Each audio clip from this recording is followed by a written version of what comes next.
And Exactly. all of the Jewish Christian writings, it's all wisdom. I mean, the Epistle of James is pure pragmatic wisdom teachings. Exactly. The Gospel of Thomas is more mystical wisdom teachings. But there's these themes through all of the Jewish Christian texts that tie them all together.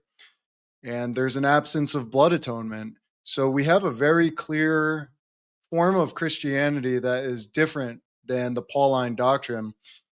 One thing I'd like to add is that all of the Jewish, or many of the Jewish Christian texts, exalt James the Just, the brother of Jesus. And then in the Pauline texts, and then like the Gospel of Luke, we really see a diminishment, like a purposeful diminishment of the role of James.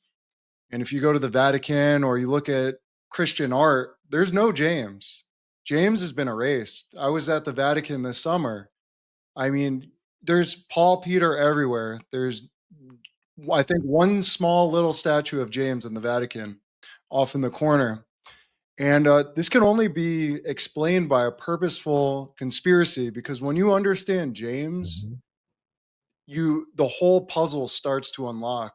So it's a fascinating rabbit hole.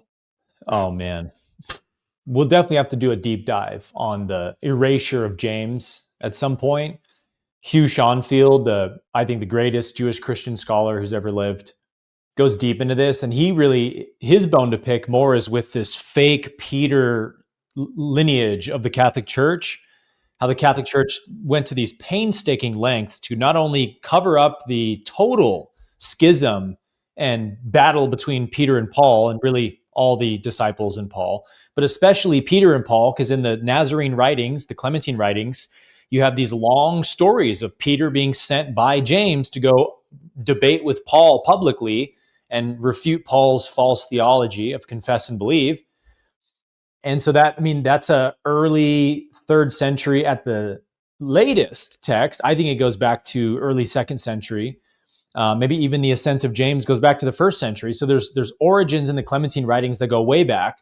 And there's this tradition all from the beginning that the Jewish Christians absolutely repudiated Paul as a false prophet, a false apostle, and somebody who corrupted the doctrines, the teachings of their master.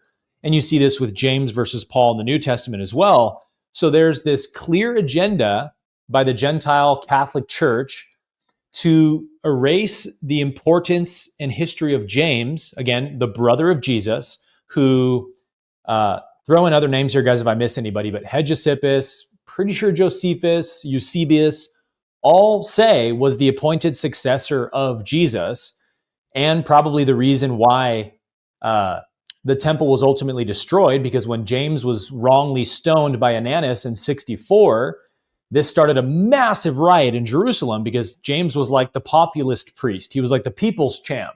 And he was the brother of Jesus, right? Like, can't imagine what a big deal he would have been to people.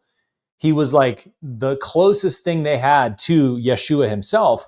And he got wrongly murdered by Ananus, the Herodian priest. And then Ananus gets deposed right away by King Agrippa, I believe. And then he gets killed within a few days by the Jewish Christians who were just outraged at what they did to their master. So James was like unspeakably important. There's no way we could put emphasis on this or overemphasize this. And when you read the New Testament, there's like almost no mention at all of James.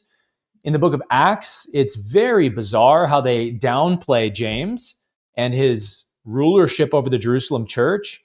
It's like he's mentioned, it's like, yeah, and then, Paul stood trial and, James was there as the head of the church. And he said, Paul, you're cool, you can leave, bro. And then that's it.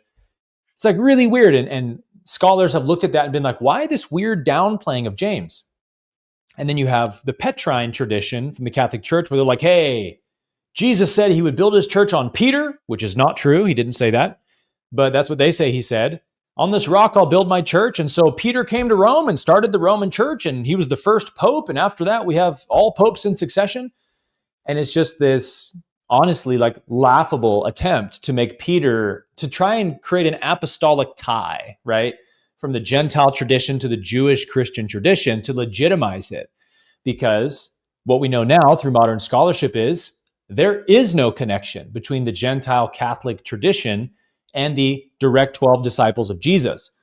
They like to pretend that there is, with, you know, the pseudonymous forged epistles of Peter and John. But there is no history or evidence at all that Peter even went to Rome, or let alone started a church there. There's no evidence at all of any connection between the Orthodox Catholic Church and Peter. We know that all the disciples fled to Pella before the destruction of Jerusalem to escape Rome and the Roman armies. And there is no textual tradition of Peter going from there to Rome, where he would have been persecuted as a Jew. Like, it doesn't make any sense. You can't make it make sense historically. And yet it's what the whole Catholic Church has, you know, espoused for 2,000 years. So we find that to be very interesting as students of early Jewish Christianity. Why is James erased basically from this heritage when he was Jesus's freaking blood brother and hand-selected appointed successor? And that, to your point, Chris, is why Thomas, to us and many scholars, is clearly a legitimate early Jewish Christian text, because it has the recorded saying of Jesus saying, hey, after I'm gone, y'all need to go to James the Just, and don't go to anyone else. Don't even listen to anybody else but him. Like, those are pretty incredible words from the master himself.